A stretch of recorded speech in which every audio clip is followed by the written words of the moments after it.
Yo, it's Big Fan Breezy with the Brooklyn Nets vlog. We officially on trade watch. Could we be part of a 3 or 4 team trade with the Bucks? I don't know, man. It's hard to say. There's a lot of speculation going on. Like, share, comment, subscribe. You know what I'm saying? Y'all already know Nets fans is the best fans. I want to give a shout out to all the members on the page. Big Homie Stay Solid, Javon Ship, J Noel 24, Mr. Seahorse, uh, Maria Signal Moore, Jelio, Marcus, Nets DNA, Beeman Boy, Joey BK, Cooney Jean Philippe, GIHF _ Carter, Brooklyn LM. You know what I'm saying? Shout out to all y'all. Y'all already know Nets fans is the best fans. Yo, man, we gonna get into it. I need y'all to share the page, man. We're gonna be right back. BROOKLYN, BROOKLYN,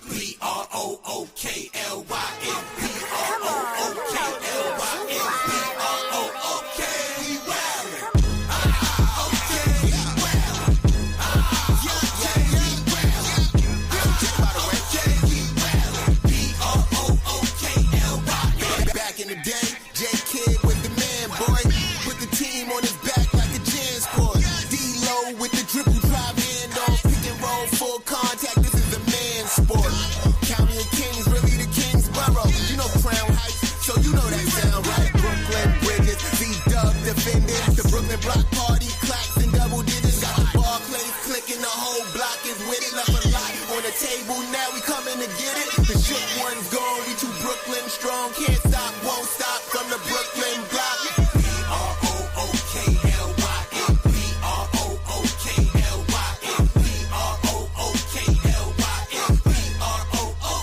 We well. Okay, we well. Okay, we well. Okay, we well. BROOKLYN.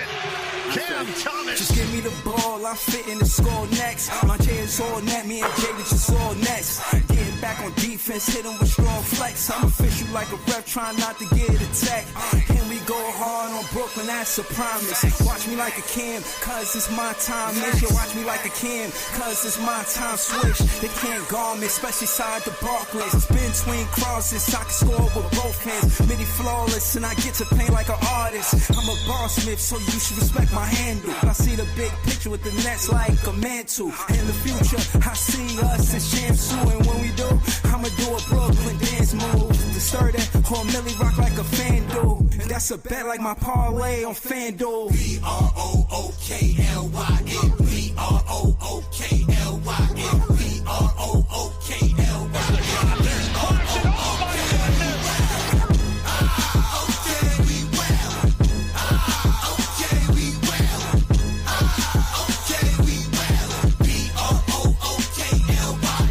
When you establish a culture, that's what you do every day. That creates one thing that it's your identity. Yo, as you already know, Nets fans is the best fans. Down under Dunker. We'll see, man. We gonna see what's gonna happen. You know what I'm saying? Giannis Antetokounmpo ready for Bucks trade amid office. What office? I had tag Nets press, so hopefully he pull up. He always got some trade package that he be talking about. Shout out to BK Nothing But Nets. They content creators too. They got a podcast too. But to realistically, I don't see what they go offer us. Before I read this article and get into all of this and that, I don't see how we benefit out this situation. But I know the Brooklyn Nets, they're gonna try to probably involve themselves in some type of way where it's a 3-4 team trade because of our draft capital. With our draft capital, it makes sense to feel like, for me, it's logic that they gonna get a team. We gonna be involved some type of way. You know what I'm saying? When you look at our draft capital, we rich. You know, when you think about what is it? The Milwaukee Bucks and they draft capital. Shit, they got nothing. They got nothing, and you gotta rebuild if you ain't got Giannis on your team. And for what it's worth, they that's what you call player development. He wasn't even a 4. He was a 3. Imagine a player you watching him develop. He just putting on all of this muscle and all of that. Bro, that's serious. That's serious. So my thing is with the Brooklyn Nets is, you know, you got the advantage. Utilize it. You know what I'm saying? Use it to your advantage. Don't play around with them. Let them know. You know, you got 2026 picks, 2027 picks, 2028 picks, 2029 picks. Somebody like Milwaukee Bucks, you can't think you're going to finish your rebuild in 1 year. So it's got to be, you want something from 2026, 2027, 2028, 2029. We got a situation where we could give them picks for 4 years in a row. I don't even want Giannis on this team, but let us come out the winner. Let us come out with a top 5 pick in the 2026 draft. You understand what I'm saying? We the ones who, you know, got the most draft capital outside of OKC. Who got more draft capital than us? What they talking about? Multiple teams have received a sense that the Bucks are more open than ever to Antetokounmpo offers between now and the deadline, league sources said. However, Milwaukee has indicated to interested teams that the organization is not in a rush to complete a move and is willing to navigate Antetokounmpo's future in the offseason if its believed price point of a blue chip young talent and or a surplus of draft players isn't met. Sources said by waiting until the summer, the Bucks could also see which teams are able to offer more appealing draft picks in June. So they not trying to lose in this trade. They trying to get what they could get from Giannis being traded. And I just don't know, you know what I'm saying, how the Brooklyn Nets fit in this situation exactly. You know, I'm not sure how we the winners in this situation by involving ourselves. You know? So we'll see. You know what I mean? So we are officially on trade watch. We're gonna see how it goes. Another thing that I see is Paolo Banchero. They said Paolo Banchero not happy. Yo, Paolo Banchero coming to the Nets changes the whole demographic, changes the window we supposed to win in. Who we going to surround? Who's the number one option? Oh man. But how much? Hold on. Paid to trade for number 34 or the Nets. No deal. No deal. I'm on X. I see Jay from BK. I see a lot of fans saying they don't want Giannis. They're not trading our 2026 pick for Giannis. I see that. I just think it's interesting, man. You know what I'm saying? Think it's interesting. It's a lot going on. You know, we just gonna check it out. We just checking it out. We just seeing what's going on. There's a lot going on. Giannis asking now. We knew it was gonna happen, especially after he got booed at home. That was crazy.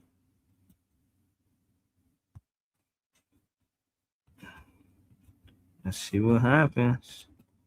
See, there ain't no motion. This is a quiet trade deadline for real.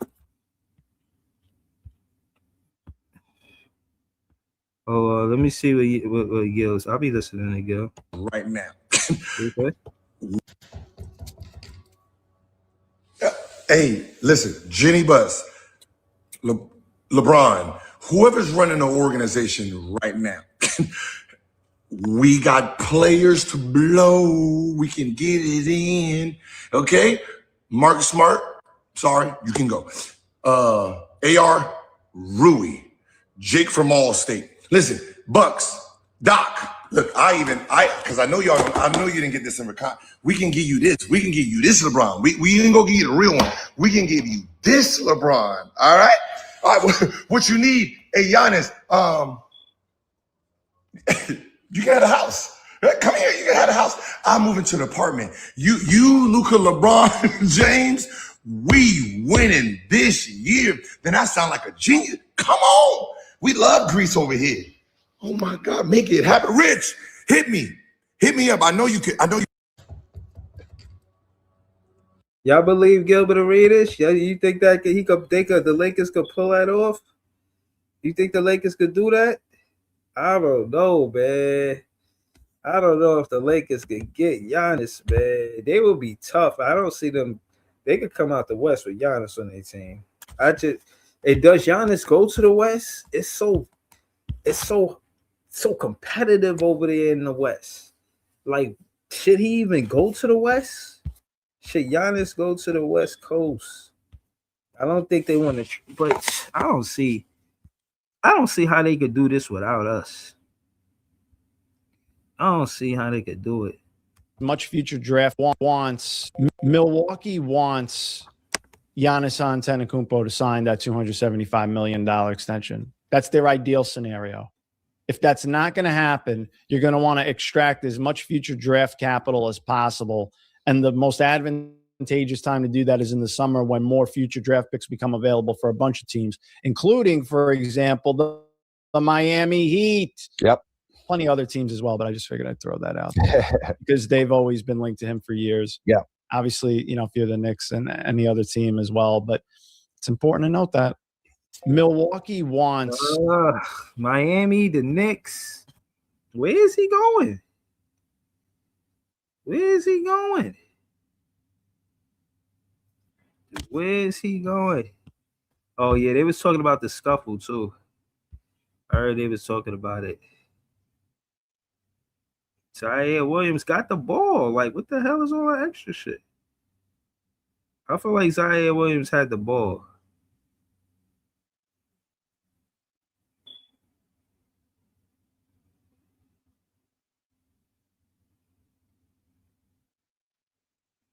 He got the ball. Definitely he got the ball.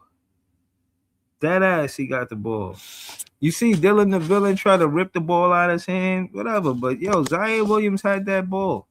They could talk about the scuffle. Look, he got the ball. Look, the ref, you letting him tussle the ball away from him, bro. He got possession of the ball. Dylan the villain obviously flopping. Bro, you ain't have to fall right there. You could, get your ass up. You know what I'm saying? Shit ridiculous, man. Shit ridiculous. Oh, man. What else is going on, man? Diego, what did it say? Diego is the second rookie with the most three-pointers made in his first 40 games in history of the league. With 98 three-pointer, he's only behind Concanepo with 137. Coincidence or not, they were the two tallest guys on the Nets board. We all shutting Concanepo away, man. I don't apologize to Concanepo, man. I didn't know you was hooping like that. I like Diego the man, though, man.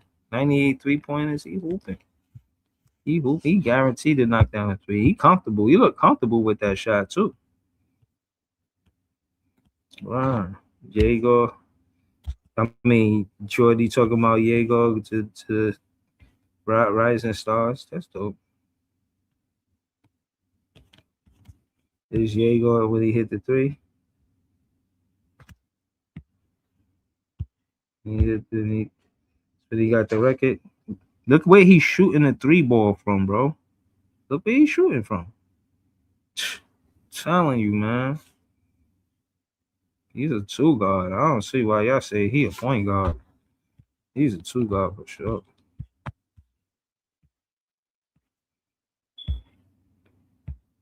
Let's see. But yeah, that's it, man. We officially are on trade watch. I'm pretty much just waiting to see what's gonna happen. See if anything, you know what I'm saying, happen while I'm live. But I said what I needed to say, you know what I mean? Word. Shout out to all the Nets fans. We the best fans. You already know it's Big Fan Breezy. And I don't want Giannis on the team, but I want us to find a way to facilitate the trade with Giannis and get a top 5 draft pick, top 3 draft pick in the 2026 draft. That's what I want to happen. Yo. What's good, man? What's good, y'all?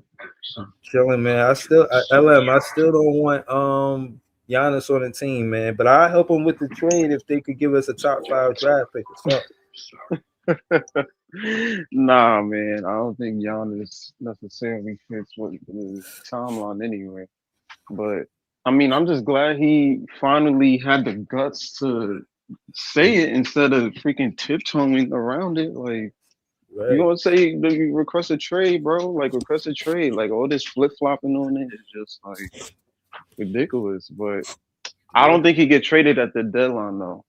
I think if they can, I heard he's looking at the Knicks, the Heat, and Toronto as his trade destinations. Where you think he fit? You think he's staying in the Eastern Conference then? Because it sounds like all Eastern Conference teams. Him on the Heat would look nice. I mean, I'm sure they got rid of some picks, but if you can keep Bam, and somehow keep Tyler Hero, I feel like that would be a nice little team for him. Or the Warriors. I like him with the Warriors. You know what I'm saying? Him and Steph. Jimmy Butler out. You need a guy that's going, you know, put the ball on the floor. You know, he gonna give you 30. So, I mean, it is what it is. But, or I guess the Knicks. And if I don't think they have the assets for him, but if they get him, they pretty much gotten the whole squad, which it's good for us because we only they picks. So once that crash and burn is lit. So I mean, either way, it's a win-win situation. But I don't know if he get traded by the deadline or by next Thursday, I'll be highly surprised because I don't think nobody. I guess now the MPJ news as well can get buried under that because, I mean, everybody on the Giannis sweepstakes. I don't know if MPJ gets dealt, but we'll see. We will definitely see. It's just funny. You pulled up that video. Yegor pretty much started the whole commotion and then just walked away. Which had me weak. But Because of the push? Yeah, because once he pushed Dylan Brooks on the floor, everybody started, wilding out. And he just walked away. Yeah, nah. Like, so hold damn. on. So you saying Yegor committed the first violent act? Yeah, look after he pushed him. That's when everything started getting crazy. Yeah, he did push him that hard. I ain't gonna lie. But I like that out of Yegor though. I like that because Dylan Brooks pushed him and pushed him to the ground like a couple of plays. He's trying to wrestle the ball from Zaire. And then look, Yegor pushed him. But my thing is Royce O'Neal went to him and then he started arguing with Man. Like, Man didn't even do nothing. Like, you arguing with the wrong player. No. Royce O'Neal went after Yegor and Man jumped in and pushed him. Oh, yeah.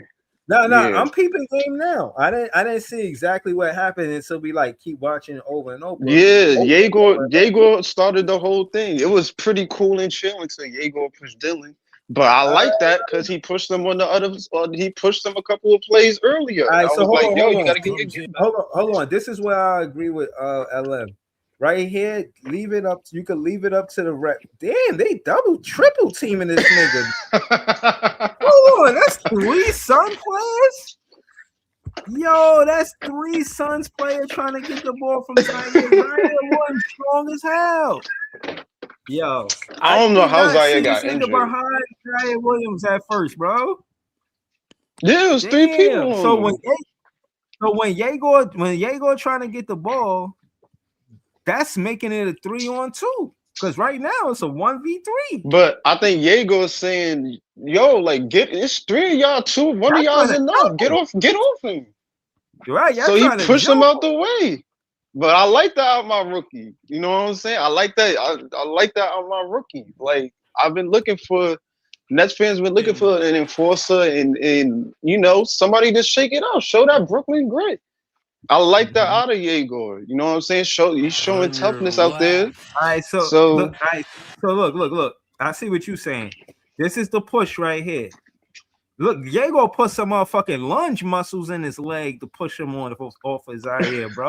It looked like he was doing lunges or some shit. Gave him a good strong push. Now you can see what's his name? The one that hit that spinning layup, that dude who will never Grayson do that Allen. shit. Grayson Allen, he's out of the play on the push. Marcus Williams is trying to hold Brooks, but Yegor, he just straight push dude off of him, yo.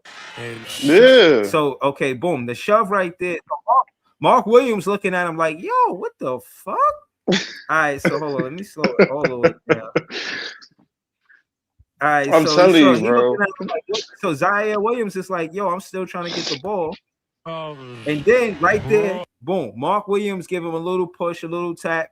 The referee pointing left, he calling a play. He fouling somebody. He giving text out right now for sure. And let's see. Royce O'Neal grabs Yegor's arm in his jersey. Like, yo, like what you got going on? Know what I'm saying? Right? So Terrence Mann sees that. MPJ and Terrence Mann grab Royce O'Neal, but mind you, somebody got Yegor jersey. Who got Yegor jersey? Who's that? Williams or Royce O'Neal? Yeah, that's Mark Williams. One of them got his jersey. One of them got right. So okay, they let him go. So okay, look, Royce O'Neal, man, grabs Royce O'Neal from behind, yanks him off. Royce O'Neal, like, what just happened? Know what's going on? Yegor put his hands up like he don't know why all of this is happening, which is fucking exactly, bro. MPJ looks like he's trying to get right. He's like, well, how is this? How is this happening right now? We know you caused this, Yegor. It's all good. So the ref gets in doing his job. He gets Yegor out of the situation. That was good on the ref right there. So the camera pans, then it shows Man and Royce like really touch them. Like they still together. How did MPJ get a tech though? That's what I'm trying to figure out. He pushed Amari Carroll, former Nets player, on the replay. Oh man. Yeah. Net on net crime. Net on net crime. That's crazy. It's funny. MPJ. Right? That's beautiful confused, though. like, That's for us right. to lose at the end. Bro. Right. Look, you got Juwan Howard came off of the bench. I think that's Jordy Fernandez. Yeah, man. She got hectic. All right, so they showing it again. I think the guy in the back is just unnecessary. This is an unnecessary grab and a pause. Like you did not need to try to grab the ball from the back, sir. This just looked bad. It looked weird. It's no good.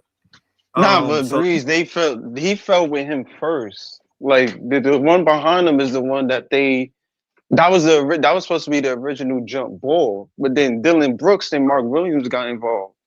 So if they had just if it was just them two, it would have been jump ball regardless. But I don't know why Dylan Brooks and Mark Williams jumped in. But I mean, they were trying to force a jump ball because it was like 1 minute left in the game. So yeah. Right, they're gonna try to do something. All right, Ellen, you got it. Hold on. So did Grayson Allen stop over that? Like, see, my thing is the ref. If the player if Grayson Allen got a lunge at the ball, he already got the ball. So in my opinion, the ref should like Grayson Allen. You shouldn't even be doing that. And not only that, Dylan Brooks. Zaire Williams is hugging the ball. He's already hugging it. Like it don't even look like Brooks got full possession of it. If I had to call full possession from right here. Before the melee, that's the point of all of this. Zaire Williams got the ball. It's Brooklyn basketball. It's that simple, bro. The ref could have just said, tweet, that's it. He got the ball, that's it. But nah, he ain't do that. He let all this shit happen. Yeah, pretty much. He like, but I feel like if Zaire Williams off of the ground, yo, he lifting the ball up and Zaire at the same time off of the ground, bro. Zaire got the ball. He's not letting it go. Like shit. I don't. They said Zaire got injured, but I don't know how. It's like His he was ankle, limping off the court. I think it was his ankle. It wasn't knee because he was walking under his own power with help. I think he might have jammed his ankle or something. It could have been. He got a jammed ankle out of that situation. That's a situation that was just supposed to be a jump ball. Crazy work, yo. Damn, is that Grayson Allen running into him? He tumbled over. Like, yeah, Grayson Allen wasn't even the original person on the play. That's the funny thing. Like, they just jumped him trying to get the jump ball. Doesn't Allen have a history of hurting players, Grayson Allen? Didn't he, like, trip somebody? Oh, he tripped Caruso or somebody, or he did some dirty play. Yeah, he got a reputation. Him and Dylan Brooks got a reputation for, hurting players. Brooks is all about persona non grata, man. That's all he is. But hold on. Nets Kingdom in the chat. Shout out to Nets Kingdom. He said a security guard ran into him. Okay. He said it sounds crazy. Okay. Who security guard ran into who? I don't know. There was mad people on the court. I didn't even see it. Likey 916 in the chat. I don't know. I don't know what you're talking about. I'm gonna throw the link. It's funny that Yago was. It's funny. Yago was just like, "What's going on?" Like, how did Zaire? He says that happened with Zaire. That's what he was talking about. Dang, son. Okay, wow.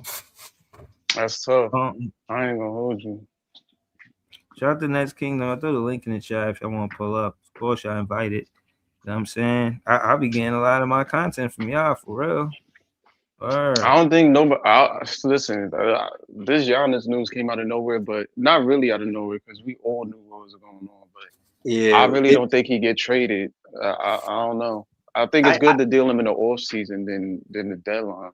It's a good thing to do in the off season, but I think right now you can kind of tell they already have 7 offers. Shams reported this morning that 7 teams have already thrown aggressive offers, and now they're sifting through them. And you wonder who could that be? And if you guys want to check out my content, Aaron B. Kinnitz on Twitter, I went to my little rant about how Brooklyn could be a surprise team, but ultimately the Nets probably aren't going to do it. They're probably going to facilitate. And Breeze, you asked a great question. How do the Nets get involved in this? If the Knicks are the main team that wants them, I've heard Portland because Portland has Milwaukee's picks, and they might want to reunite Midkel with Damian Lillard. So Portland could facilitate, help the Knicks get Giannis and get Jrue Holiday. But imagine this: imagine trading 6 firsts and Bridges for Holiday and his contract right now. Yikes! I don't like that whatsoever for them. But I'm a Nets fan at the end of the day, so that screws them. So I'm happy with that. Like ultimately, though, the one team I think we could get involved in are the Warriors. The Warriors right now are in no man's land. They want to maximize however many years Curry has left. That could be maybe 2-3 more years left. A Giannis Curry thing could be fun. I don't know if it's necessarily going to be championship worthy, but they do have assets. They have Jimmy Butler's horrible contract. They have Kuminga. They also have Moody and Buddy. I think for the Nets, our involvement could be Kuzma. Listen, the Bucks right now, they want to get off of Kuzma's $22 million contract, which is for this year and next year, but nobody wants that money. It seemed like the Nets make sense. It seemed like I would ask you a question, John. Like, how could we get a top 3, top 5 pick out of this situation? We are not. We are not. What the Nets could get, though, is if we take on Kuzma's $22 million contract, if it's the Warriors, let's say that's getting Giannis, they have, I think, 6 firsts or something like that, let's say. Let's say one of those firsts is a swap pick that comes to us for taking on Kuzma's contract. Let's say they want to throw us a Buddy Hield as well. If we can get a first. All right, if a top 5, top 3 pick, not for sure. What about a lottery pick? No lottery picks. I think the best thing the Nets could do. Why are we negotiating with them? Why are we helping them? Because if we take on Kuzma's contract, right, it's an expiring next year, alongside Michael Porter Jr. Those two contracts together would give the Nets a 60-plus max million cap slot to go big game hunting after the 2026 season. So I think that benefits the Nets because at that point, we're going to want to make bigger moves. We're going to want to add either top vets or maybe a star to play with the young core we have drafted. That makes sense. So we could get a first out of that deal to take on Kuzma's contract. Then the Nets have 14 picks. So I think if the Warriors are a main team that wants Giannis, we're a perfect facilitator team because nobody wants Kuzma's contract except the Nets because we have the $15 million in extra cap space. No other team has the extra cap space to facilitate a huge Giannis blockbuster deal besides us. So if the Warriors are the main team getting Giannis, I think we fit. If it's Miami could do a swap deal with them. They have Hero. Kelly Ware is the huge piece I'm hearing is what Milwaukee would want back for trading Giannis. So I think Miami could pull that off. Now, does Miami become a contender with Giannis and Bam? I think they'll be a fun team, but if you have to give up Hero, Kelly Ware, and all those picks to get Giannis, you do it, of course, but not having that big scoring piece next to Giannis and Bam, I don't see how that's going to help them long term. So I would say Miami's in it right now. Warriors are in it. The Knicks, if they bring Portland in, they can get Giannis, but giving up all those assets, whatever assets they have left, Mikal, Towns, Kolek, and Miles McBride, all those picks, the Knicks either have to win in the next year or two, or that's done. Like, that team will be aging out, and for the Nets, like Elam said, we have their picks till 2031. That 2029 first and 2031 first that we have from the Knicks picks could be really valuable if the Knicks aren't a championship contender by then. So I'm not gonna lie. What I don't want to happen Mhm. is Drew Holiday and Giannis go to the Knicks. If that some way or another happen, I ain't gonna lie. As a Net fan, I kind of feel like the Knicks they might be tough to stop to get into the finals. I ain't gonna lie to you. But If they get rid of Cal, I don't know. I will entertain that they probably do business with the Heat. I can see that happening. I can see that happening. Yeah, I would even say the Raptors are a curveball team because we don't know what the Raptors want to do. They have Scotty Barnes is playing really well this year. They got Ingram was like a third star. Now, if you get Giannis, a Scotty, Giannis, and Ingram trio, okay, that could be nasty in the East. Like, we were all wondering what kind of team they're going to be. If the Raptors just snake their way to get Giannis, I got to give them fair gameplay because now you have a top three in the East that could go up against anybody. So I would say the Raptors are a team nobody's really looking at that could just come out of nowhere and get Giannis. But if you ask me who Giannis would really want to go to, Knicks, Miami, and Warriors, I would say the top three. And the one team that we can facilitate with them could be if the Warriors want Giannis. I don't see Miami needing us. I don't see the Knicks wanting us to get more assets. How is it going to benefit us? That's the question. What are we getting? What are we getting to help them? Why we got to help them Warriors out? pick, that would be nice. Why we got to help them out? If we take on Kyle Kuzma's $22 million, we could get a first-round pick to do that because we're not just using free cap space to help that team get Giannis for free. You got to – it's either the Bucks or Warriors got to give us a first to take on 26 first-round pick? Why you cancel out the idea? So why you cancel out the idea that we could get a top 5, top 3, or even a lottery? No, I'm saying, is this 2026 first-round pick? Is that what we're talking about, or is we talking about in the future? What I'm saying is, why help them in the why? first Yeah, place? why? We the one that's thirsty, Breezy. Right. We the one that's starving. We starving. Okay, why we gotta help people? Why I don't want to, man? I fucking hate 29 teams. I fucking hate all of them. Why everybody be doing good, man, in their own ways. Only Nets don't have shit. You know that, Breezy. We don't have shit, man. We don't have shit. Hold on, people. Hold on. I'm glad you said that. This is the reason why we could talk turkey. It's bad. Somebody like the Milwaukee Bucks, I don't think they're in the negotiating advantage to say that or push the envelope one way or another. I think they should be shy to, you know what I'm saying? How you saying demands and more open to negotiation, right?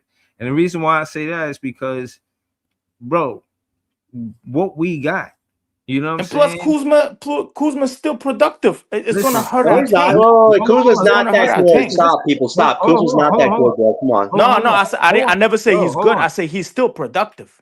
Hold on, y'all. At somewhat Hold on, hold on. what is Not it? really. 15, 16 points a game? That's Hold on, we y'all. don't need that. We don't need Hold on, that. y'all. Hold on, y'all. What I'm saying is all of this stuff is stuff. All of this draft capital is what the Bucks will be interested in. Bro, we not giving them our 2026 pick, so that's out. Y'all can see that. But that second round pick, this is fillers. This is just like the size. It's like the you know what I mean, the side, not the main course. But these second round picks, they listening. First round pick for the Knicks, for our own, we not giving them that. You know what I'm saying? But that second round, 2027, that will be up for grabs. 2028, the via Philly, they gonna be interested. They're not gonna be interested in just one draft. Is my point to make this as fast to say it faster. They're gonna be interested in the draft, having draft capital for this season, the 2027, 2028, 2029, 2030, and 2031. But just for the sake of rebuilding, they're gonna, in my opinion, they're gonna give their team or their players that they draft time to actually develop, become stars the same way they did Giannis and Middleton. Now, I'm saying that to say that they could use the draft capital that we have and do that. And if they want to do that, they have to acquiesce to what we want. If they don't, do not do no business with them, because we do not have to do business with y'all. Y'all don't make it seem like this is something that we have to do. The window for Giannis and wanting to win doesn't even align for Jordi Fernandez being a second-year head coach. Y'all not doing us no favors. So let's just keep this in perspective. And we trying to, you remember, we trying to Nets right now in the county jail. We trying to put them in prison for the rest of the season. I see what Breezy's saying now. I see what Breezy's saying. If we were going to facilitate this deal, instead of us just collecting, we could do a trade-off with some picks that we may not necessarily view as important to get another. It's an interesting idea, Breeze, but I don't think a team would want to do that with us because we have the most capital in the East. What they could, though, is attach a first to a bad contract like Kuzma for us to use our cap space on. That, to me, is realistic. Your idea is fun, but I don't think a team's going to let us outsmart him like Sean Marks is not a great GM. Let's just call it what it is. He's definitely that. You're right about that. Hold on. It's not about outsmarting them. It's about the fact that they're gonna want more than one season of draft capital. We got draft capital for 2026, 2027, all the way to 2031, 2032. Somebody like the Bucks, they watch Giannis be on a team with Middleton for teammates to be stiff together for 7-8 years before they finally got it right, went to the finals and won the championship. So I'm saying they're going to play the long game by trading Giannis. I don't think and I'm just basing that off of their history on how Giannis came to the team when he was drafted and then won with them, and how much time it took for Giannis to win with the Bucks. It was around 7-8 years. When you look at the draft capital that we got draft capital for like 5-6 years. So yeah, again, it ain't just fun. It's in a nutshell what Sean Marks could shop. Now, if he decides to do that, it's on him. But at the end of the day, I'm saying don't do nothing. You ain't got to budge. You're already bowling up. You're Breezy. John, you know why we can't? You know why we can't help? Bro, people, let me finish. He already bold enough to take the first 5 rounders and keep them and not trade up. It was the first time that ever happened in NBA history. So he's going to have these and not look at it in a negative way. He's going to look at it like, yo, I could utilize some of these players. But what I'm saying is, if you already got 5 players, realistically on the roster, you're going to play 10-man roster, 10-man rotation. You know what I'm saying? You could easily, flip some of these draft picks into a situation where these players will go to those teams and get playing time, or at least go back and forth to the G League, opposed to you just having them for, it's one thing to have, how you say, what is it? It's not collateral. It's a different word I'm looking for. But basically, it's a plus. It's not like it. What the dude said, it's like calories. Like it don't mean nothing to have these. You mean gain? Like it's not. It don't have no weight to it for real. Gain. Right. So Right. So what I'm saying is some of these draft picks is going to be significant for us to keep. But the fact that we win as hard as we did with the draft picks, and we trying to see what's going on with Drake Powell, Nolan Traore, Diego Dominguez, not really a lot of energy into Saraf, but we seeing what's going on with Wolf, and we seeing how that pan out. Out of five of those players, it look two closer to maybe then to three draft picks strong in that draft. And I'm saying that to say that we ain't going to need all of these new draft picks every year. We are going to need that veteran leadership and clear up the cap space, like you were saying about 2026. All of that is going to be utilized, but at the same time, somebody like MPJ that's here already doing what he's doing next to Yegor. Again, MPJ is one of the best shooters. If he could be around somebody like Yegor who likes to shoot, trust me, it's good to have a veteran that's shooting, showing a young shooter the ins and outs about shooting and playing in the NBA. Because in my opinion, I think that MPJ is helping Yegor. You feel what I'm saying? And I'm saying that to say you can't just get any veteran in here to help the rookies or the young core. Somebody like MPJ already fits the young core and building with them and having chemistry and like in my opinion, he be showing them stuff, bro. He's showing them things. He's showing Yegor things. And I don't think Yegor is this. I don't want to listen to nobody. I'm in the corner by myself taking all these shots. Nah, I think he listens to MPJ. And again, this is why I'm shy to wanting to trade MPJ, because he's the perfect veteran for Yegor. As a matter of fact, when I think about a trade opportunity, y'all mentioned Golden State, Kuminga, all of these different players, nobody makes more sense next to Yegor than MPJ. I can't even think of somebody would be better next to Yegor in the league right now. That relationship that they got is special. I was about to say AJ DeBonster, but yeah, what's interesting you brought up? We talked about this, I think, a few months ago on your stream. A perfect team to do swap picks with are OKC. Think about this. They're going to have 4 picks this upcoming summer. They have no roster room. And the Clippers, they're now climbing just out of the lottery almost. And right now, their pick is going to be bunched up against the Philly pick, which OKC also has. If we're going to do any pick swap deals, OKC's a perfect team. Let's say we could swap that Nuggets pick to get, let's say, they're the one that Philly has, the one that the Clippers has, because let's say that's in the middle of the draft. That's very valuable for us to get in the middle of this upcoming historic draft, maybe bunch those picks together to try to move up to maybe a 10, 11 spot within the lottery. The Nets could definitely do something like that with OKC, because OKC doesn't have the roster room to add more rookies when they already have a championship team right now. So I think OKC is definitely going to want to talk to a team like us, because we have valuable later picks that OKC might prioritize when they have to make other moves later on. Like, take this for instance, the Suns, remember they had that 2032 first-round pick, and they traded it to Utah for 3 firsts? That's what the Brooklyn Nets can do with OKC. We'll give you a valuable later pick and maybe one of our Knicks picks, and you could give us 2 current picks in this upcoming draft that are in the middle. 2026, that would be lovely, man. That would be. I don't know. Sam Presti's a demon, John. That's a good way.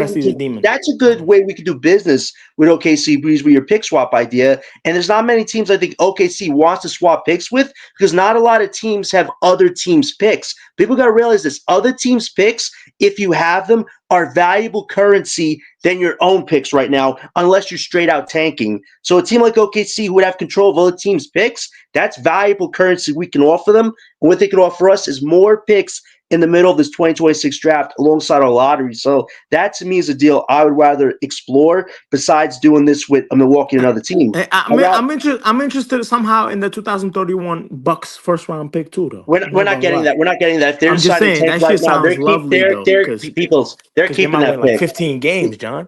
They're keeping that pick. And this is the thing I heard about Milwaukee and some of the NBA insiders said. The Bucks right now don't want difference-making players. Bucks. They want maybe a young. Peoples. They want a young blue chip prospect that could be a part of the future, but they're not necessarily looking for guys to help them win games right now. They want a flat out tank. So a team like the Warriors, who has Jimmy Butler's horrible contract, Kuminga, which is a 1-year rental, and you have Moody and Buddy, who could be moved to other teams, and then you have Kuzma and his bad contract. We can come in, get a Kuzma, and get a first from the Warriors team, and have another pick added to our arsenal and expiring cap space that we can utilize with Kuzma and MPJ a year from now. So that would work. Who we giving for Kuzma? For Kuzma, we don't have to give anything. No, we're not giving anything in that deal. We are using our cap space. We're taking him in. Yeah, we're taking them in, and they have to give us a pick. We're not just using free cap space to Oh yeah, that's do the facts. Warriors Yeah, a because freebie. Kyle We have to Kuzma get a is pick not from that that cheap. too. That's Yeah, facts. so let's say we get a Warriors 2029 swap.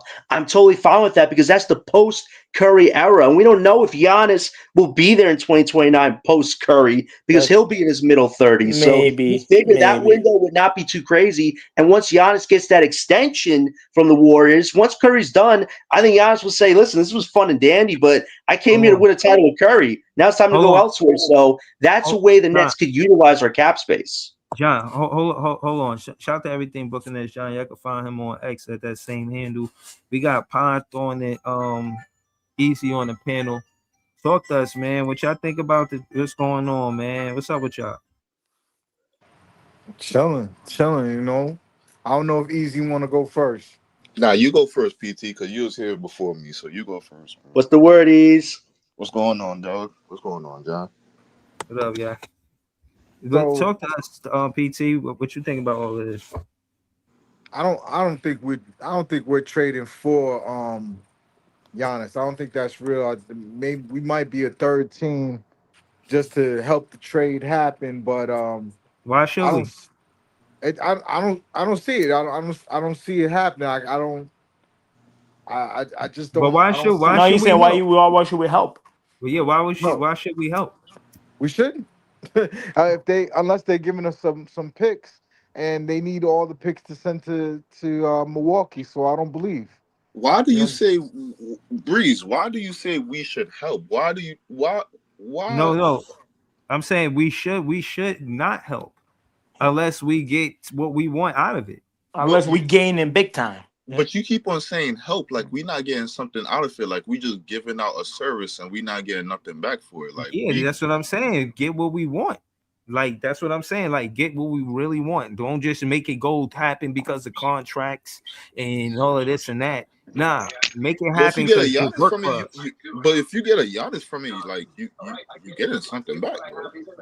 Like Giannis not coming here. yeah, Hey, I don't think he maybe we coming here shut him either. down. Maybe we trade for him and we keep the Bro, y'all 26. got to think about his. Y'all got to think about his age as well, bro. What He's about 30. but easy? You think It'll be Giannis coming fun. here easy? It's No, possible, Breezy. Me It's personally, possible. I don't think he come in here. But I'm saying when you say like, yo, we not gonna help or we shouldn't help, I'm like, it's not necessarily help because we getting something back in return. So it's like we doing a trade, we doing a exchange. So I mean, like, I don't. Yeah, it gotta be an exchange that we agree to. You know, If like we Kuzma is to take on Kuzma, they'd have to give up something. a And first we've round got pick to swap for so something. many second round picks. We've got 3 second round picks in this next draft alone. I just can't see them taking more second round picks to add to the cap space because now there's players that you could get in free agency next year that are starting to show themselves, like Peyton Watson.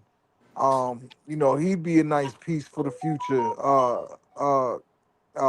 He'll be a restricted free agent in a year when barely anybody has the cap money to make a major offer. So Nets could be chilling and get a young guy like that and add it to these young guys. And then at the same time, if you're drafting AJ or if you're drafting Cam Boozer or Caleb Wilson, you sliding that guy into where MPJ was. MPJ is going, whether it be at the trade deadline or at the trade deadline next year. He might be worth more as an expiring. Knowing teams won't have to hold that money long term. You never know, but I personally would like to have another pick. I know that's being greedy, but we need a center. We need a center. Like I'm tired of big centers, physical centers, just mushing Nick Claxton, treating him like a chump. It looks bad.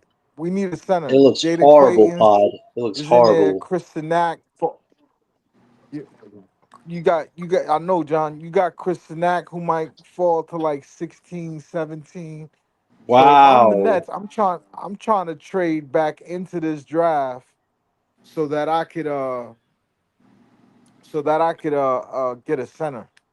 You, I'm So totally, I'm totally open to that. That's a good play by Pod. Like if Tristan Neck actually falls outside the lottery, that's why we should make a deal with OKC. If Philly and Clippers picks are gonna be around that 15-16 bracket, just like what Pod said, that's chess right there. That's it how don't, you. it That's how doesn't you even have cash to be in. MPJ. It could be just the fact that they don't like they can't You know, a draft all pick I these feel like dudes. is really valuable that people are underrating. I think that's What pick? Chicago pick. That's if you can get Mm, it, if you can What get a Chicago Chicago pick? pick out of there. What's they pick? What pick you Yeah. talking? What's the pick I you mean, talking? it should be in the lottery. I think they 23 and 23. Me personally, I don't see Chicago making no sort of playoff run. I mean, they pretty much stuck in the middle. And they missed the play-in. I mean, that pick is pretty much top 15. So, I mean, if you can finesse that and be like, hey, yo, you know, if y'all want MPJ, realistically, I could see a move where the Bulls may have some, you know, and they got some young guys over there that can help on this roster. So, That's I not a mean, bad call. what do you I want from wouldn't the mind Bulls an MP. though? Do you want Patrick Williams' horrible contract and His that Nah, hard, nah. I would want pick? you Because gotta that's get what we probably well, have to you do. gotta take a bad contract. we do, I would take a unfortunately. bad Right, contract right. and Noah Senge. I take those two Who? things back. Noah Senge They're would not be giving you both. They're interesting, not giving you but both, Pod. One of them, Nah, but I don't think so. they would. They don't need Noah. They got too many people at his position.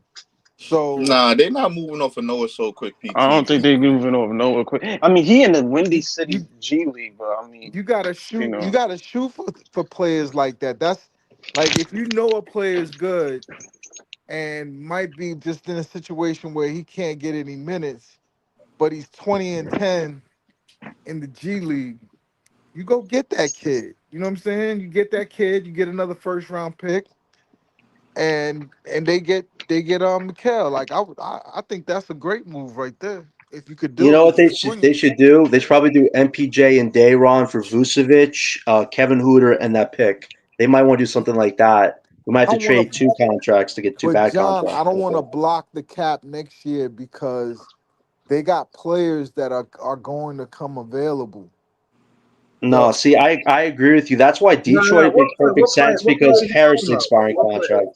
What I'm play? talking about Detroit guys is like interesting too. But the only thing is that their pick is going to be like late, like 29, yeah, 28. I would want their damn near So 30. 2030 first. If you're giving me the 2026 first, Detroit, I want your 2030 first one because that's going to be a valuable trade chip in a few years when Kate is much older and we don't know what their Nah, team's going to he, be. We I'm already not he's just got a looking taking one pick back. 26. 2026 pick though. Don't we already got a nah, I think 2026? Detroit going to be good in 2030.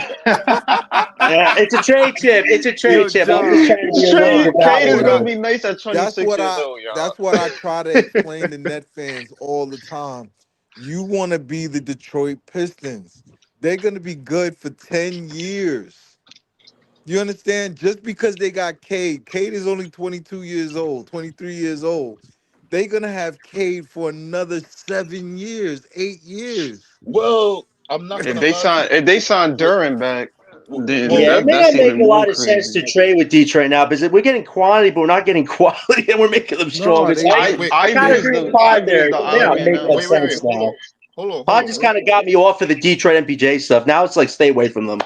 Wait, Thanks, wait. Pod. Hold on, y'all. Hold on, y'all. I wanted to say this and get easy to react to it. They said, Oh, I granted, this just is saw granted this. Scoop B. I saw this Robinson. too, man. Come on, He Scoop. said a source with knowledge on the Brooklyn side suggests that Milwaukee South family integration Giannis requires. See, family, they talk about Giannis brothers because he's gonna come to the team too. Requires might not mesh with the current Brooklyn environment. Another source was blunt: you're not going to come in and run the Nets that way. He'll be a star, but he will be one of the guys in NYC. It's That also we won't get trauma, into man. that, but easy. What you think about that? You like what the Brooklyn Nets doing in the player development, or you want to see them get back out there? Real quick to the post. I don't know what the second statement. I don't know what that means. So if somebody could explain that to me, but I already said it from the beginning. My boat not turning around. I'm not doing no 180. I'm making sure I sail my fucking ship all the way to the island. we need to player development. I don't know why everybody keep on trying to flip flop. You don't even know what you got yet. Just keep calm. You drafted 5 first-round picks and you trying to get another one. Just keep calm. So I ain't moving from that. We established this shit last season, the beginning of last season. I don't know why I'm jumping ship now, but Yo, Paton, I didn't want Giannis last year. How you feeling about 12 wins now, Paton? Everybody tied up with the 12 wins. How you feeling about that, Paton? How you feeling about that, my guy? You feel good now about the tanking? How you feeling? I won't feel calm until I see them. Until we catch up with the 37 losses? Until we catch up? Yes, sir. Yes, sir. That's the mission. Nah, I ain't gonna lie. F for that. I won't feel calm until I see that lottery that the Nets I'll be calm until I don't see the 13th win. If we get a top 3 pick in May, that's when I'll be calm. Other than that, everybody should understand we have no reason to win another game for the rest of the season. No reason at all. To respond to Scoopy thing is interesting, but Scoopy put out an article last week saying the Nets almost traded for Giannis. Now it's like the Nets want nothing to do with Giannis. At the end of the day, it's bullshit. The Nets always want Giannis. I get why we won't do it, because to trade everything we have for Giannis, you'd have to have a second star with him. MPJ would likely be that guy, but then it's like the rookies have to become juniors and seniors in their second year. So I get it. Trying to speed all that up for a guy with Giannis, who, by the way, the calf injury is definitely concerning. It's his 4th calf injury the last 2 years. He's always had a problem with that. So it's like if the Nets traded for him and he popped something the following year, it's like, holy crap. We gave away everything. That shit is funny though, John. He's calf. That got hurt. So like that would be my only hesitance with not wanting to pursue Giannis. But the fact that he was available, I did a whole like monologue on Twitter. Like maybe the Nets should consider, because if you're gonna keep MPJ, you rest Giannis, you use your cap space this summer to get vets and see what you can do in a weak East. But at the same time, I get why the Nets won't do it. My big thing is this though.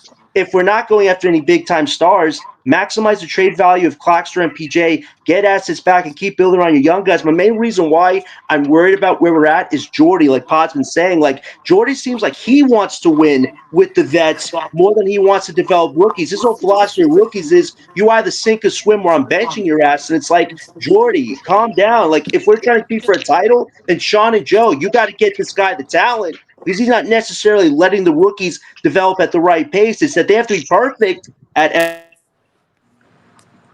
Hughes to play Terrence Mann, Jalen Wilson, Tyrese Smart over them. So the main reason why Jody's fighting it. Hold on. I'm gonna keep it real with you. I just want to say this, and I know y'all don't really agree with this, but I really feel like Nolan Traore deserved to start over Drake Powell. You know what I'm saying? Like, I think he should play the point. I think Diego should play the 2. I do, bro. Like Drake Powell, Breeze, they can coexist. One doesn't have to start over the other. I completely disagree with you. Because Traeger's shot selection, more times than not, he's going to find offense above the 3-point line. He's not really trying to get downhill. Hence, he's not going to find the same guy. But why do you believe he's going to stay that way? I'm not. I never said. No, hold on. I didn't say he was going to stay that way. I said now. Why would you move him from his position when that's where he gives us? I'm telling you why. Because and it's got nothing to do with Traeger and more to do with it got to do with his shot selection and more to do with the far as what a point guard does in the NBA. You get more of that from Nolan Traore. He's more of a conventional. Let me ask you a question, Breezy. Than Traeger. What's easier to develop, strength or a 3-point shot? 3-point shot. You think developing a 40% 3-point shot is easier to develop than adding strength? Adding strength is lifting weights and eating. That's 2-3 months. But that's not always that easy too. Hold on. Let's keep it real. We know that more so happened in the off season. You bulk up and do that more in the off season. In the 82 game season, you don't really have time to put no weight or nothing like that during the season. But hold on. But what I'm saying is, look at the assist turnover ratio for Nolan Traore and compare it. Look at Steph Curry's assist turnover ratio his first year. Look at SGA assist to turnover ratio. No, we talking about Trey Young for that example. Look at Cade Cunningham assist to turn. Y'all told me less than 2 years ago that the Nets, the young players on the Nets, Cade Cunningham is and Shea better didn't than the have young no point players guard on named on Nolan Yo, Detroit. Traore. You know that? Cade was leading the league in turnovers at one point, bro. He was averaging 5 turnovers a game. He should be top 5. So, Like, like Wait, y'all got to chill with the hold on. 1 So year. so Ye was not a hold point on. guard So just hold because on. he Y'all came think that out. Yo, Nolan? Kate Cunningham is like a all level. Hold on. So let me ask a Oh. question. Y'all think Nolan Traore should? Y'all think Drake Powell should get more minutes than Nolan Traore based on what we've seen so They far? can coexist. You haven't seen anything yet. Like Okay. when a player comes up from when a player who was the absolute zero when he first started, right? He goes to the G League. He gets his mind right. He comes back up. He starts showing you something. But that the league don't have him on the scouting report. Nobody knows what he can do. They just, oh shit, he's fast. Nobody knew he was that fast. Teams are seeing him for the first time. Teams have seen Yegor one time. Teams know what Yegor don't like to do. He doesn't like to dribble drive into two people and take the contact. They know what he doesn't like to do. They force him to shoot and make the three. With Nolan and Drake can coexist. Like Drake is not a guy that can't shoot. Like you talking about, Nolan can do a drive to the lane, find Drake Powell in the corner for the three. They can coexist in the lineup. That's why I'm confused at. The bigger point is they could, and you're right, they could even play a 2-guard system, but the point is you can't teach 6'9". You can't teach his court vision. You can't teach and now you add to 6'9", you add 40% 3-point shooting where guys have to play you tight on the 3-point line. Now you just got to develop that ability to like go up and under, rip, and power through. Who's gonna stop you? Bro, what I'm saying is he's again, they show the statistic. This isn't just me. I said it first before the color commentators put it up, but that's neither here nor there. He took more 3-pointers than 2-pointers. And I'm saying that to say this is part of the reason why that's not the conventional point guard. The conventional point guard is not taking more 3-pointers than 2-pointers. That's true. Whether that's back in the No, it's not. That's not true. The best Not in point this guard of NBA. the era is bro, you Steph trying to Curry. tell me if we go around the league and we look at all of the point guards are taking more threes than twos? Let's Yo, go is around- Trey? let's- Is Trey? let's go Hold around on. the Is league. Trey Young not a point guard? Okay, that's Does one. Trey Young Jamal not? Murray a Does point Trey guard? Young not shoot mad threes? Does Jamal Murray not shoot mad threes? A lot of guards Bro, shoot it's threes. a A Like, lot what are we of that's the talking about here? NBA now. Bro. A lot of these point guards are just taking Wait, threes. you know what's but it's a abysmal? balance. Yes, There's no balance with Yegor, Breeze, and that's what I'm Breeze. saying. And if he's No, gonna that's do that, I he's gonna be the agree. But the thing is, with Yegor, he's not doing that because he knows he's not strong enough. That's the thing. He's not doing. It's not a matter of. I don't Zaire think Williams be going this to the is. paint a little more than that. He not even one of those quote unquote Zaire strong is athletic. He was strong though, bro. You see, I was holding that Zaire's basketball. a small forward. Breeze, you know, Yes. How are Breeze, you comparing a small forward who has to go against a whole different set of guys to a point guard? Bro, exactly. I'm saying y'all missing my point. My point is that he take more threes than twos. He I should know, be a but short. that Let me doesn't tell you. Let mean me go anything down in the this list. Hold on. era. Without rebuttals. Let me go down the list on why he should be the 2 guard. He take more threes than twos. Right. That's one. For two. When it come down to just watching him play the game, he's more comfortable trying to score the ball above the 3-point line. That's his comfort zone. You taking him out of his comfort Breezy, zone. you're gonna have to let this go Hold on. the NBA for is three, that right now. Hold on. That's And for the three, NBA. hold on. No, I'm not talking about after NBA. I'm just watching Yegor his game and why I'm saying because it's 1v5 right now. I'm just trying to let y'all know where I stand. So I don't want y'all to think that I'm coming off of this square. Let me tell you why I stand on this square. I'm telling you, when I see him play, again, even if he is finding guys, he's finding guys behind the 3-point line. I mean, I'm pretty sure he can find guys if he get inside the 3-point line. But again, hence Nolan Traore. to ignore what he's done. He plays down here. They play two different ways of basketball. Nolan Traore is a more traditional basketball point guard player. He's going to get downhill. He's going to make the smart play. He has a high IQ. I'll give that to Jordi Fernandez. Don't halt his potential. Don't halt his potential trying to make Yegor everything right now. You feel what I'm saying? Why it gotta be holding his potential? They both need to develop. That's what you're missing. They both need to develop.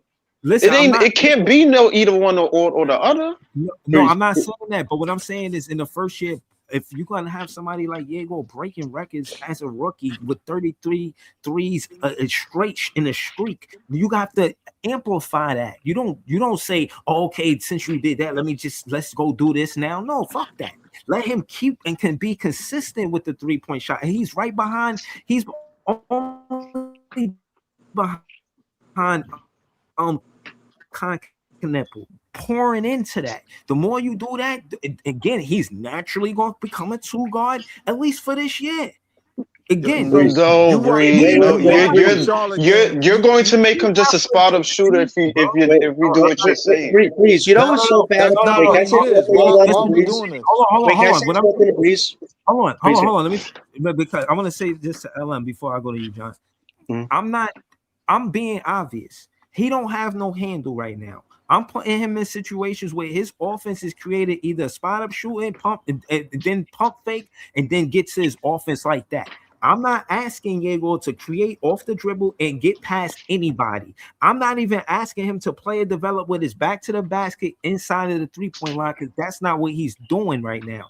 If we are, as fans, caring about his player development like y'all say y'all care about it, then y'all acknowledge he's not good at putting the ball on the floor. Y'all acknowledge he can bring the ball up the court, but you acknowledge you've seen him having difficulties with the ball pressure. So again, I'm not putting him at point guard. I'm not putting him at point guard where the guy is out of bounds after the basket and then passes to the point guard. No, I'm not giving him the responsibility of bringing the ball up half court. I'm taking that away from him. Why is that? I'm giving him all off-ball duties first. So my playbook. Let me tell you, Ellen, my playbook for Yegor look like 80%. You want him to be Continental. Let me tell you.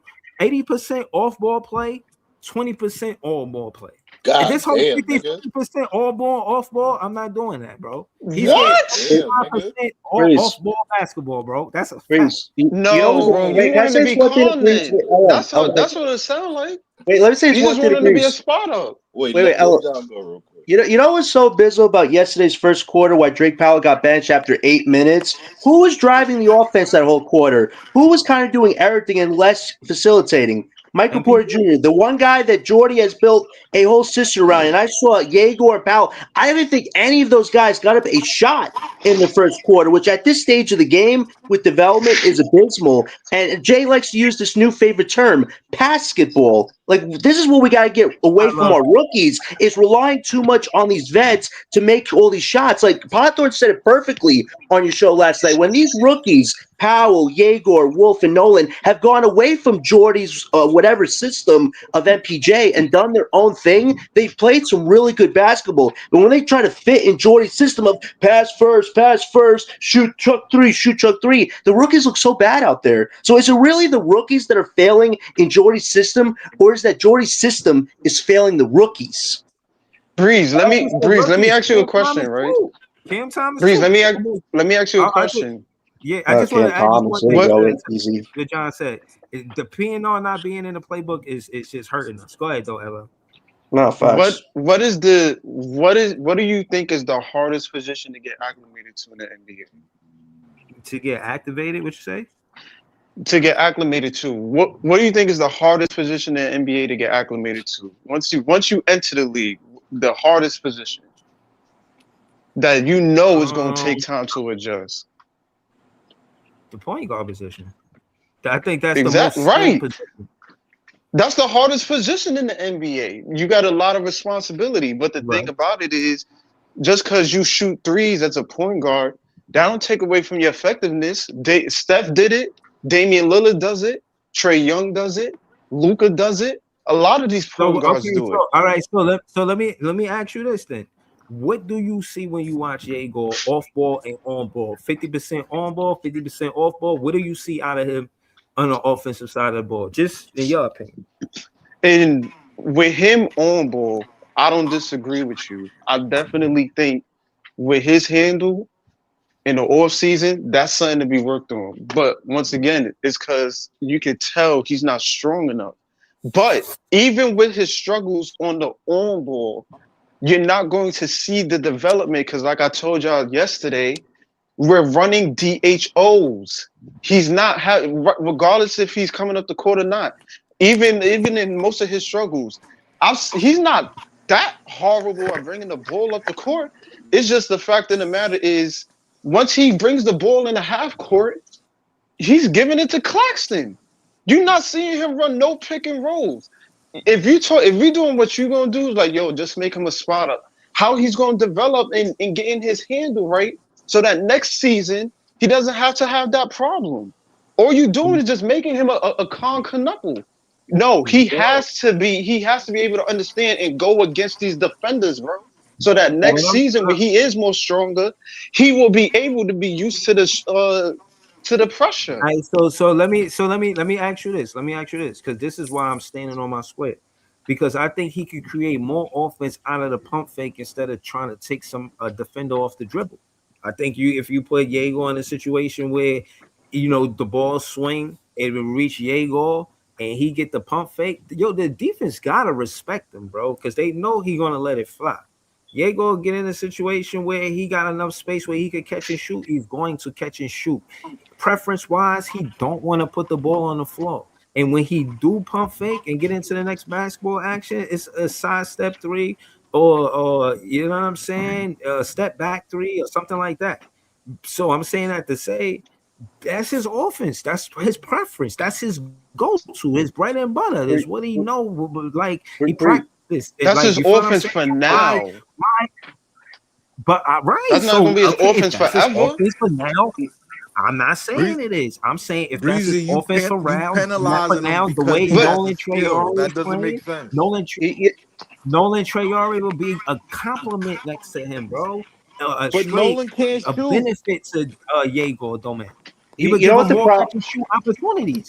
You know what the problem with Yegor's game is right now, Breeze? It's Terrence Mann and Nick Claxton. Terrence Mann, he's starting that lineup because he could dribble a basketball. Okay, that takes away Yegor's ability to get better at dribbling. Okay, that's 1x. And then you have Nick Claxton. And let's be honest, so we all expect Nick Claxton to have more assists than Jago this season when Jago is a playmaker. Claxton was a point guard in college, but that was college. You know what Jordy's done? He's turned Nick Claxton from a center into a point forward. Zero offense, but this guy feeds. Oh no, he assists MPJ on all those shots. Another X against Jago. So Terrence Mann and Nick Claxton inadvertently are crutches to Jago's game getting better as a dribbler and as a playmaker. So it's not Jago's fault, Breezy. It's Jordy's and it's Claxton and Mann's because they're not helping Jago push his boundaries. They're keeping him in a box, and you're feeding into that box and him being a shooting guard, which they load of crap at this point. It's on Jordy to put Jago in a better position as a point guard, and it's up to him to put Danny Wolf in a better position as a center. No. Acknowledge the ball handling part of the conversation. Since it's crap, acknowledge him as a ball handler and him getting the ball pressure on half court, full court, whatever they doing to Jago. Don't act like you didn't see it. You watched the game. Bro, most of the niggas on this team can't dribble. It ain't just Jago. He's seventh in rookies in assists. He's top 7 in assists, Breeze. His playmaking bro, we had like 18 turnovers last night. You moving the goalposts, bro. No, we had 22, I think. We had 22 turnovers last night. For 25 points. Listen, hold on. What I'm 22 turnovers. What I'm saying is Nolan Traore don't have no problem getting up court. It don't matter who in front of him, he flying past him. Now I'm because he's fast, Breeze. He's going. I can do this. I can do the same shit. Brighter days. Run point to the Brooklyn. But he can't shoot. No, what I'm saying is, as somebody who's fast, because I am fast. When I play ball, bro, I can blow even if my handle not tight. I can get by you because I'm fast. Right. Yeah, of course I'm going. Even if my handle ain't on no Kyrie shit, I can get by you because I'm faster than you. So That's so all Nolan is did. Nolan So handled why his work not? too. it's a Right. little But bit So why better. not it's play not on Nolan the at the same. one? So why not play Nolan at the one? I don't disagree. If you're gonna explore Nolan at the one, I ain't mad at that. I'm just saying, realistically, in terms of Yegor, I just don't think they have to have a battle. If I know Paul's saying your Traore can shoot, but I'll explore Nolan and Yegor Come on, backcourt. didn't y'all see? Look, and now I'm not saying that it worked or it didn't work, but it's happened before with the Phoenix Suns. I've seen it where Bradley came to the team instead of Booker being a 2, he went to the 1. All I'm asking is, I'm not saying Yegor can't play the 1. I'm saying that Nolan is a better point guard than Yegor. But Because Yegor Yegor is being put in a box, Breeze. no, I'm not playing him in a box. I'm just No, it's not you. developing. It's Jordy that's doing it because Man and Claxton are taking away what he has to get better at. To be That's fair, not Breeze, Yegor's I think your fault. point. I think you've seen that because, to be real, I think to Pa's point, I think Nolan is a rebel in terms of the offense. Like he doesn't really follow Jordy's game plan. He just goes out there and be like, all right, I'm gonna do what the fuck I want. Like it's not necessarily him following. Like you seen it in the Boston game. Like most of that shit wasn't Jordy's offense. Like he was creating his own offense. He was like, all right, I'm gonna drive to the lane. I'm gonna shoot the 3. I'm gonna find guys on the drive. Like he kind of is the rebel in that To be offense. fair, you don't know if the coaching staff. To be fair, you don't know if the coaching staff or the coach Or told him maybe to he do run. that. Maybe Jordy run LM, plays for Nolan. I don't know. Right, but What no, I do LM, what I'm know, saying is it's a know different is look from a that point guard perspective, bro. From a point guard perspective, it's 2 different looks. You got Yegor playing one way because him and Nolan do not play the point guard position the same way. And I'm saying the traditional point guard in the NBA plays the way Nolan Traore plays the game. The traditional 2 guard plays Jordy. the way Yegor plays.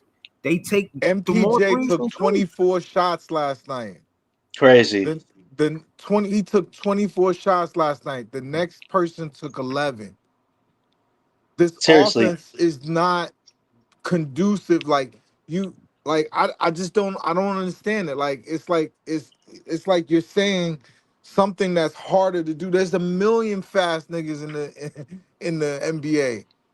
How many of them are 6'9" and can shoot 40% plus from 3 and 90 Case in and point, Bree. 90% and Case in point, 90% from the Pod. free throw line?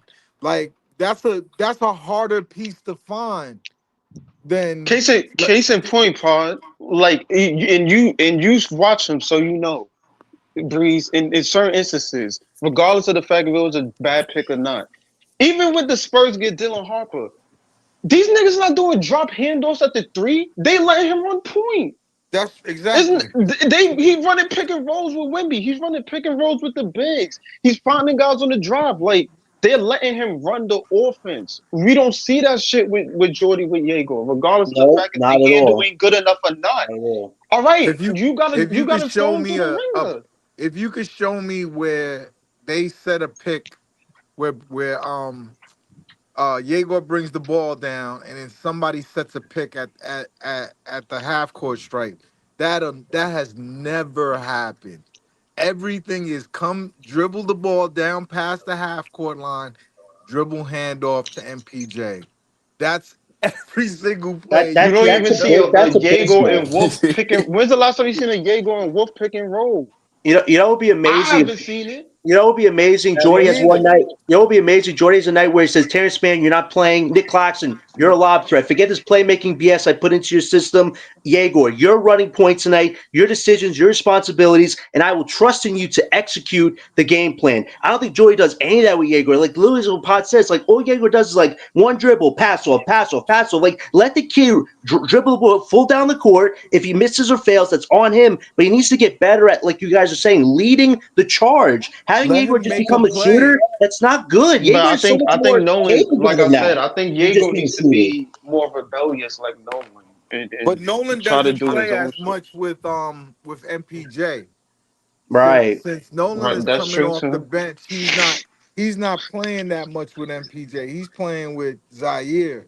So it's a different thing, man. Like you watch the games carefully and you'll see everybody defers or creates for MPJ. Just take wherever you stand on this, whether you think he's a point guard or not, just look at how the offense runs. It's grab, even the rebounds. It's rebound, hand the ball back off to MPJ. It's the Position most trade predictable, with. most horrible offense in the world. It's terrible. It It's is. terrible because It is. it doesn't use any of the things that like it's. That's why sometimes I think Jordy is pouting and mad that Sean Marks told him to tank or something because he does things that don't make no sense. You have you have a point guard that all he ran in college is pick and roll. You draft him 8th overall, and then you don't run pick and roll at all for the season. He doesn't trust his rookie Well, spot. I'll You keep know how saying many it. highlights we So I should see have? Yegor. So I see Yegor leading point pod. Jordy has no faith in these rookies, and that's sad because he's one of the people smiling and dancing on draft night with Joe and Sean, saying like, "Look what we did. We made history." But it's like Jordy, we're in January, about to be in February. This is the time of the season where you got to fully trust your rookies, challenge them, let them lead the charge. Instead, no, it's MPJ. Got to have 25-point shot attempts every damn night. It's like this is ludicrous at this point. Are we trying to develop a system? Because that's what Jordy keeps talking about, system. Or are we trying to inflate your resume and your ego, Jordy? Like, trust your rookie. Stop this MPJ one-man band crap. It was cute a few months ago. Now it's like this is about the rookies' time. And until I see Yegor dribble a basketball, make on-court decisions, and have 4 to 5 assists consecutively in multiple games, Jordy doesn't trust his lottery pick. And that's a shame because Yegor and these rookies have busted their asses to earn Jordy's trust. And for Drake Powell to get only 8 minutes of playing time, we didn't even get a shot attempt off because MPJ was hogging the damn ball. Why is that on Drake Powell? Isn't it on the vets to Does make better anybody know what he did decisions? wrong? Does anybody know what he did wrong? He didn't do anything wrong. He didn't get shot attempts off. How can he do anything wrong if he I gotta didn't get watch a his chance to minutes. shoot the ball? I gotta Come watch his on. minutes back again. Like, how is it Drake Powell's the one that gets sorted out, but he's your best young defender on the team? I don't know what Jordy was playing at. And then for Zaire Williams to play ahead of him, why not play Zaire and Drake Powell together? Weren't we talking about this a few months ago on Breezy Stream? Having those two guys together on defense would be fun. Why we gotta have Terrence Mann again start Well, a second half? Like, it's so ludicrous at this point. well, to be fair, and I gotta say, I said it before. We could look at Jordy and feel this way, but at the same time, we don't know what the front office is telling him at the same time. I said it before.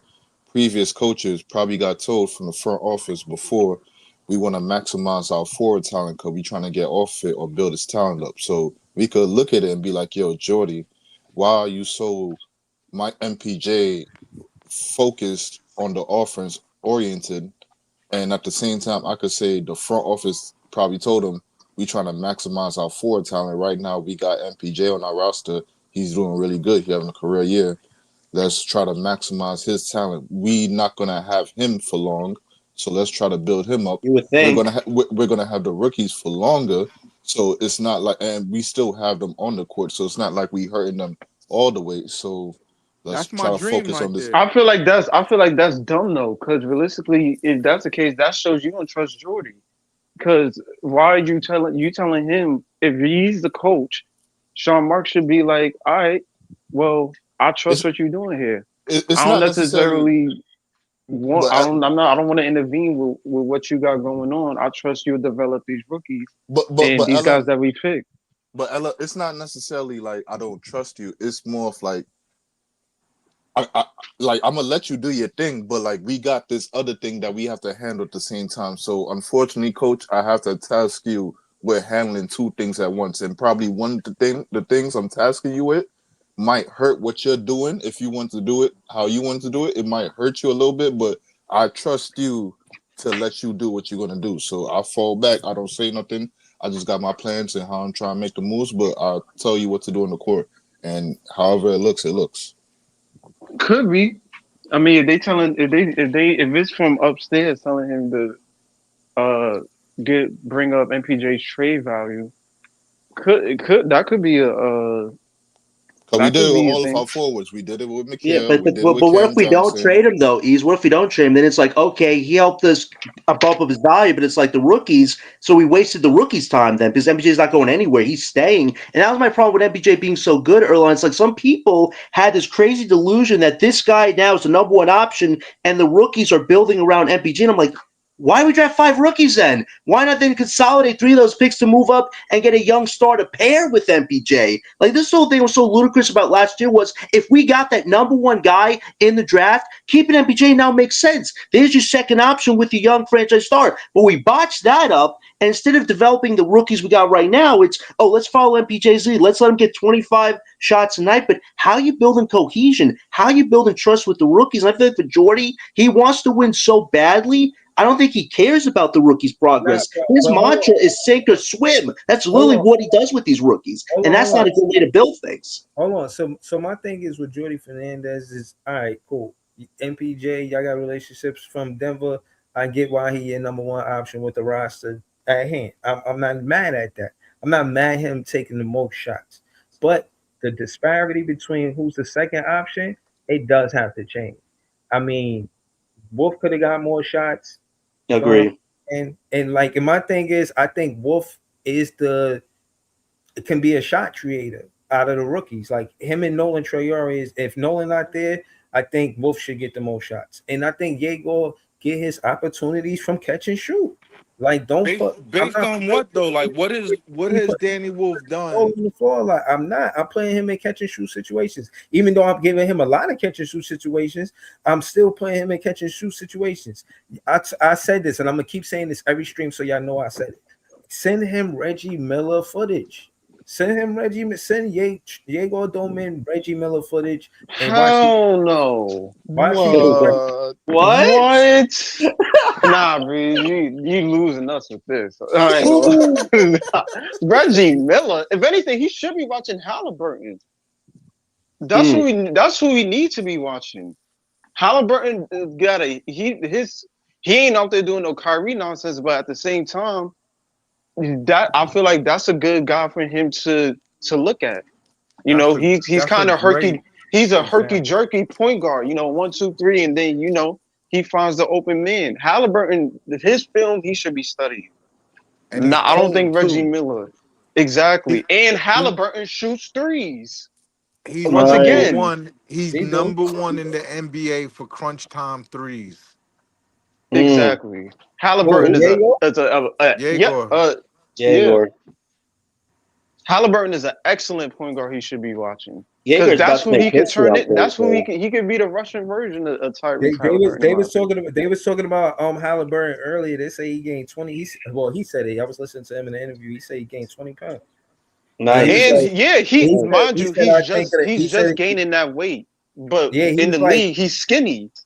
Right. Like he was talking about how it's going to improve his game. Like the weight gain is going to help him be a better and Tyrese and Halliburton said, like the way my jump shot is, like I wasn't the strongest guy. So I always had to put a little extra lift for me to shoot the way that I shoot. But you seen Tyrese Halliburton, especially, we all saw his run. What does he do? What was he doing for the game winners? Where was he shooting from? Middle. The 3-point line. Yeah. So we ain't gonna say Halliburton ain't no point guard. And most of the times he does drop to the paint, but also Halliburton has the awareness that I'm really not that strong. I'm not that strong enough. That's knowledge to look at videotape for. I could have a game like that. But hold on, since you mentioned Halliburton, let's call it the biggest thing, the elephant in the room is the handle. His handle is way better than Yegor Doman's, bro. Yeah, because he's had 4 years to improve it. He had 4 years in the NBA to improve it. His first year, his handle wasn't that good. Okay. His development has been spectacular. But like you said, you don't see Halliburton doing no Cam Thomas shit on the court. His handle is just 1-2. He can get by you with a little herky jerky, but it ain't no. LL is savage, bro. LL is savage, man. My thing is this: like, I see Nolan Traore as a 10-6 guy easy.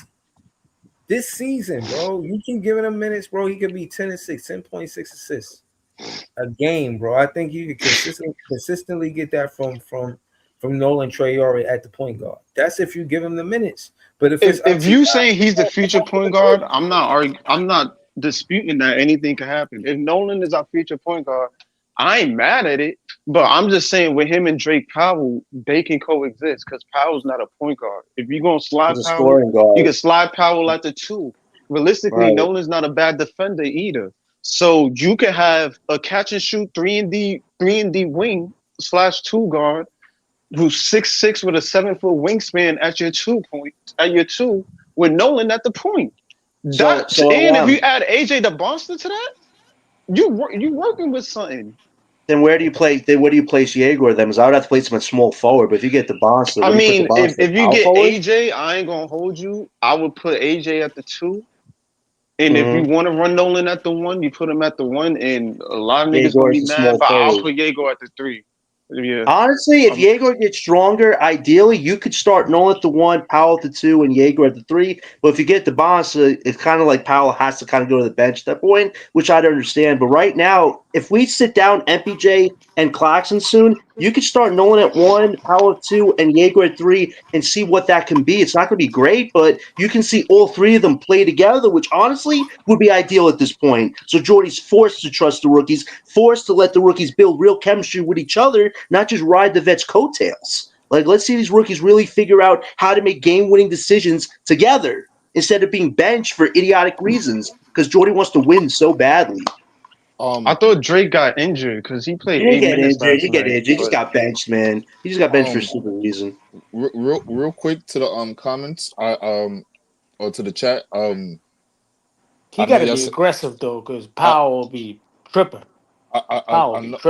I know y'all saying Ben Simmons, but to be fair, Ben Simmons was more stronger. He had a better handle, and his game was more downhill.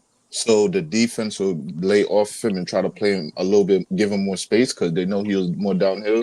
Yegor right now is more like we all know he kind of weaker, and he got a 3-point shot, so the defense is going to play him up close and more tighter. So he got to get around the contact. Yeah, if Yegor had Ben Simmons build, I don't think him going to the paint. I want to see where you going with this. Where you going with this? Easy talk this. I thought you were talking about sagging off or playing up close so he can't dribble the ball. I know you're talking about. Yeah. So if anything, you have to find a player.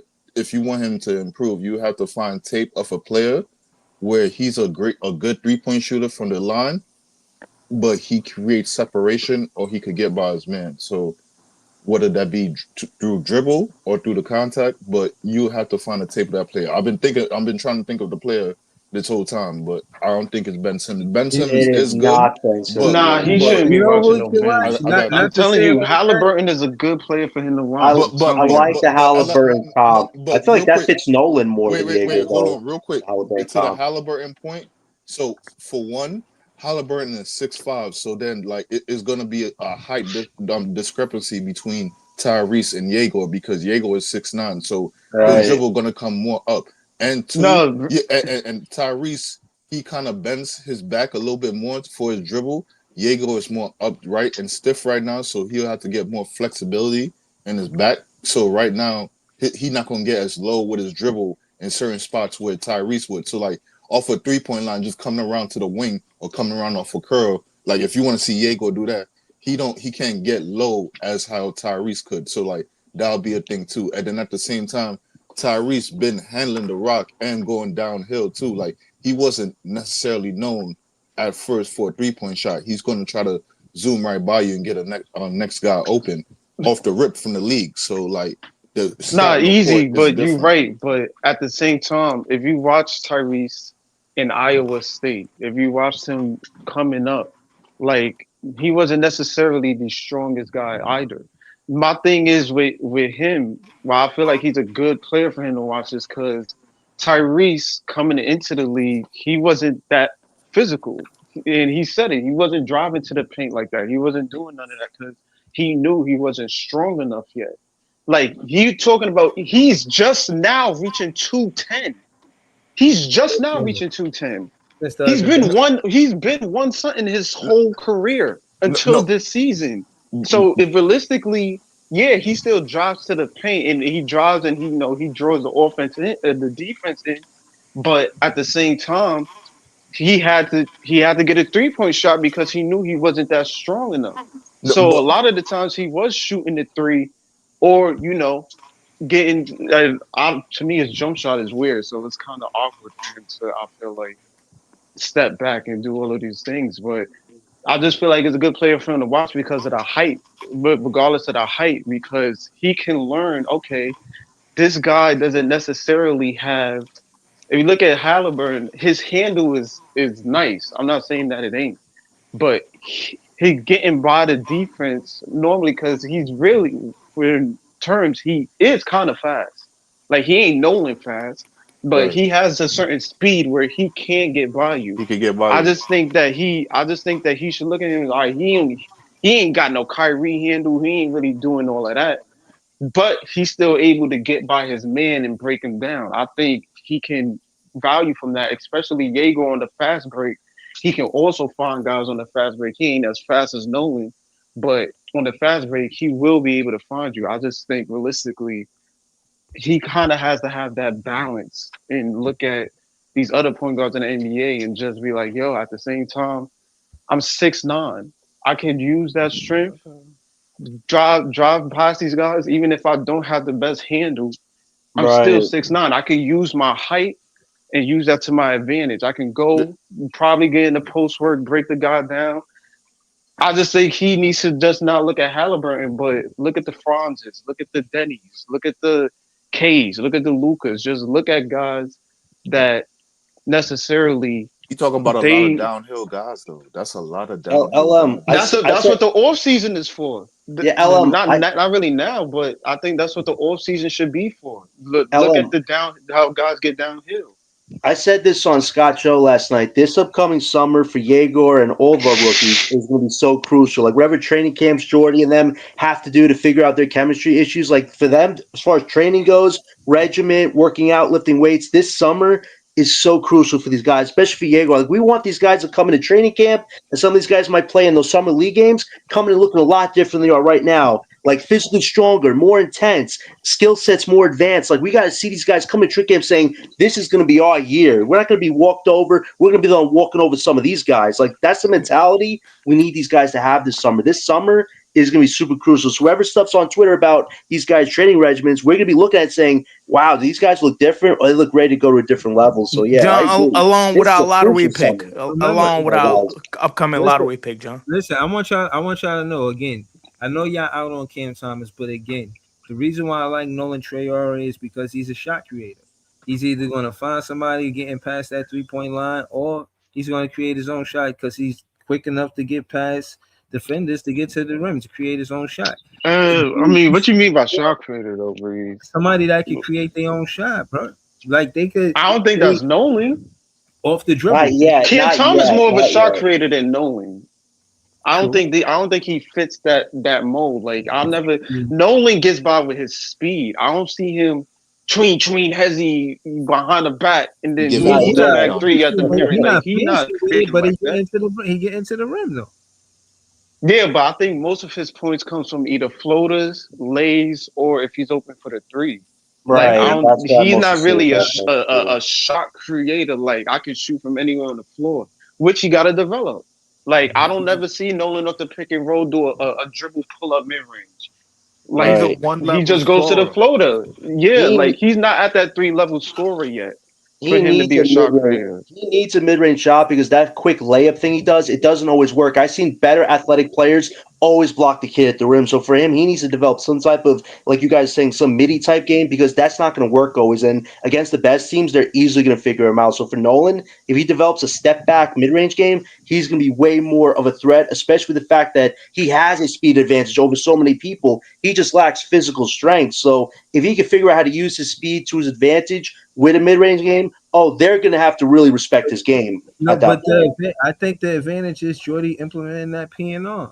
Like, maybe he's a PNR point guard. Maybe he's somebody that you get him with Clax or Wolf. It don't have to be Clax. It could be Wolf. It could be Noah Downey. My thing is, for real, like, Noah Clowney, you take enough threes, bro. You can roll your ass to the rim. Know what I'm saying? Just a little bit. Yo, you be taking mad shots, Breezy. What's going on with All you Noah do is take Clowney? shots, Is yo. Noah Clowney hurt right now? What's going on with his back? I think he is this got sore concussion? backness. He You got remember when sore he back. fell? When he fell, John? Yeah, when he fall? On his back. What was this? I think it was one of Yeah, the I think games. whatever the game he was playing. I think against the Celtics. I think so. Oh, okay. I didn't see him for a bit. I think he missed last game too. Yeah, because I think Noah he played Clowney gotta last game improve on against the hand. Celtics. He got to improve on the handle too. Yo, Like, he got if no he gonna handle. be He putting be the just ball on going the one floor, way. He be stuck on the He joystick. got the willingness to at least put the ball on the floor to shot create. You know what I'm saying? Well, at least he been trying. he be looking trying. nasty though, Breeze. Yeah, but I don't think he should be putting the ball on the floor from the 3-point line anyway. I think he Not always. We're gonna talk about this he again be in a getting the ball year, in the and post. it's gonna look completely. You know what's crazy? Noah Clowney has bugging. Noah Clowney has the physical stuff that we want Jaeger to have, but Noah Clowney doesn't have the consistency that Jaeger is at least trying to figure out from three. So it's like if our guys could figure out how to put all their skills together, our young guys would be a lot more advanced than they are right now. Like for Noah Clowney, I don't expect him to have one really great game and then revert back to just shooting threes and not having any type of impact. That game against the Knicks where it took until 2 minutes and 34 seconds in the second quarter to score one bucket, it's like, dude, that's so embarrassing. You were just showing us for like 2 months what you can do as a starter, and now you decided to start regressing. Noah Clowney's due for an extension a year. If he doesn't show in his next 2 months, he can hold down the 4 position. If we have a shot at Boozer or Wilson, I'm sorry, Noah, you got to go to the bench, my guy, because we can't have a guy that's unbalanced like that. Of course, being a power forward. It's just the way it is. If he's still on that rookie scale contract, so he'll go to the bench. But if he coming off the bench, we tough, bro.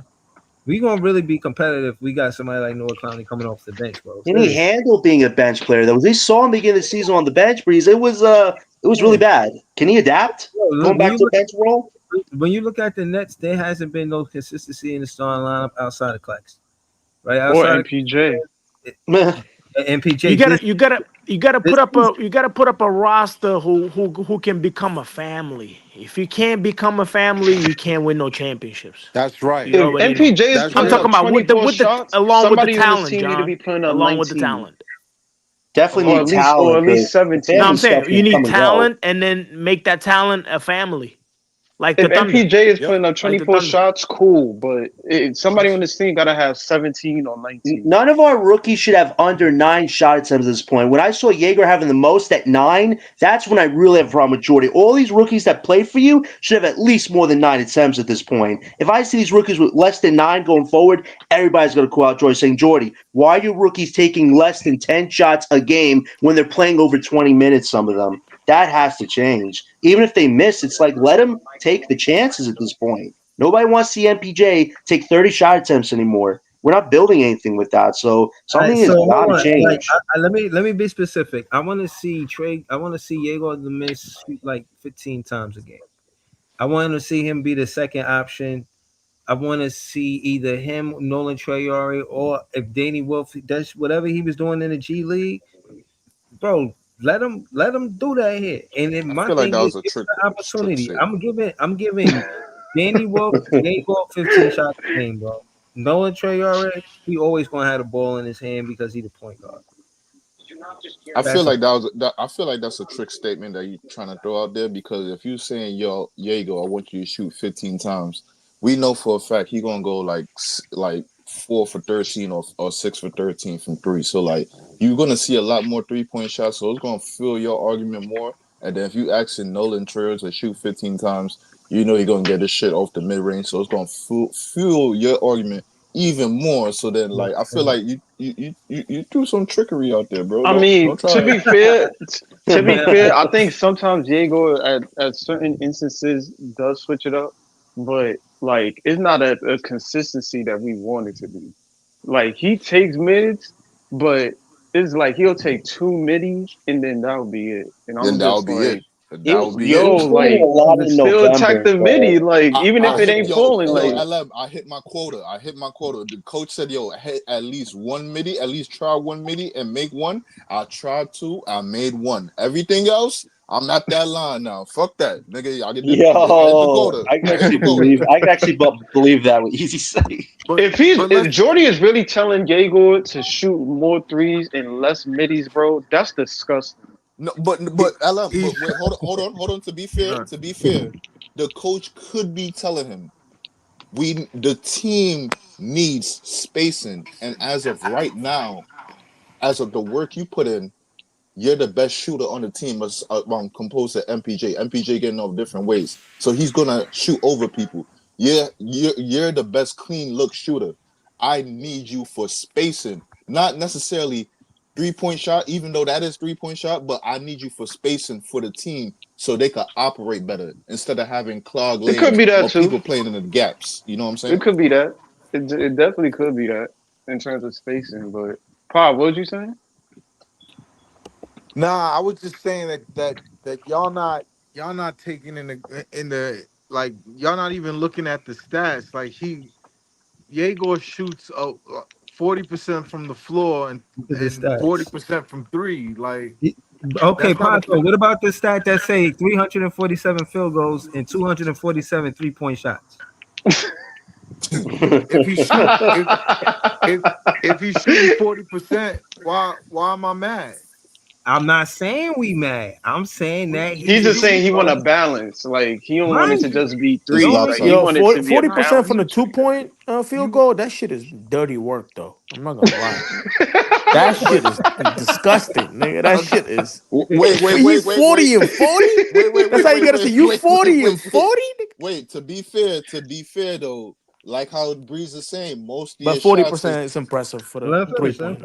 Most of your shots are coming from the 3-point line. So since we know that context, that 40% from the field is that 40% from 3 is basically your 40% from the field because that's all your shots. So so if anything, you could disregard the field goal percentage completely and just look at 3-point because that's his shot. That's his shot right there. So 40% from the 3 is good, but 40% from the field is he's only taking 42. He's only taking 42 free throws his young career already. Wow, that's got to get different. He's got to change that. I got to see more like free throws. And he's shooting 40% from the field goal percentage is nasty though. Eventually, he got to get up to like 47.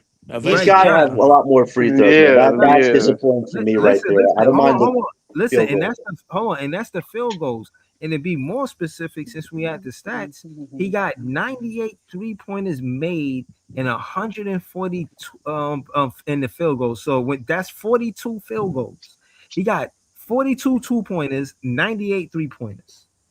Wow, maybe Hedo Turkoglu type guy, man. Like the 1 2-pointer, 1 2-pointer a game because that's effective. Maybe we drafted Hedo Turkoglu. I don't know. Yo, Hedo Turkoglu was nice. Hedo was nice.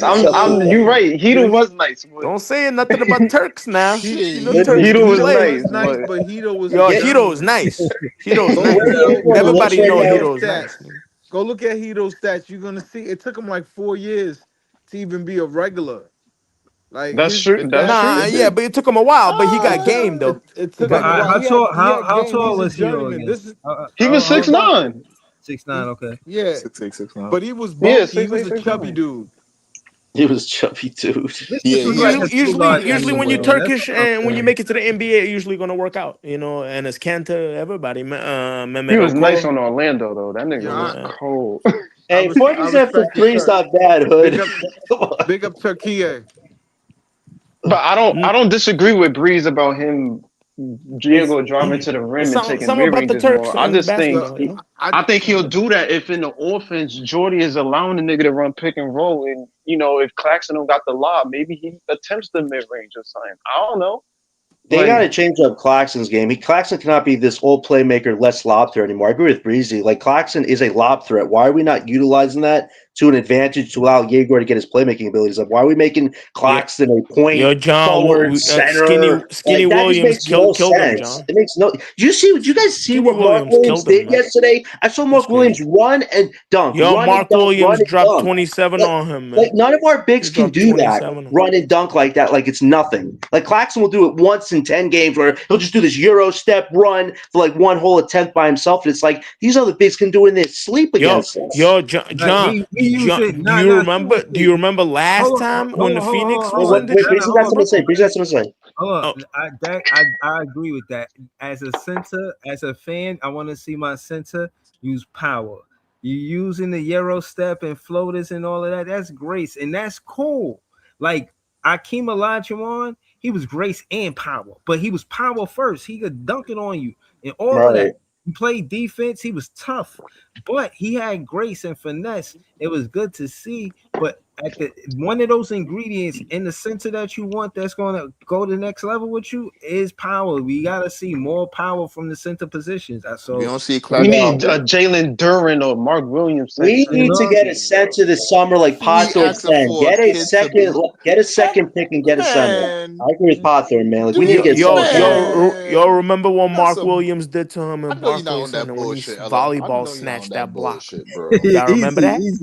Y'all remember what he did to him? We need a center. The man said, what is he talking about? The man said, "Yo, we need a center like Jalen Duren." This nigga came. No, yo, John. Remember that? You remember that block, right, John? Remember? Yo, you look so embarrassed. Wait, hold on. This nigga came into the league looking like a grown man, a chiseled grown man, bro. He came in the league looking stronger than most people in the league, bro. No, dog.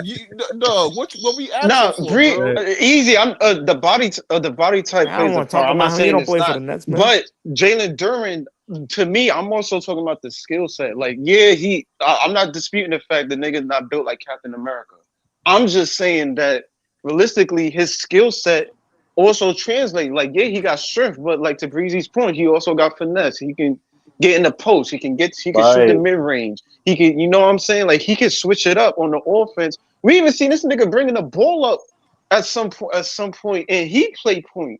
So realistically, it's like, little offensive. You know what I'm saying? I just think we need a center on our roster like that.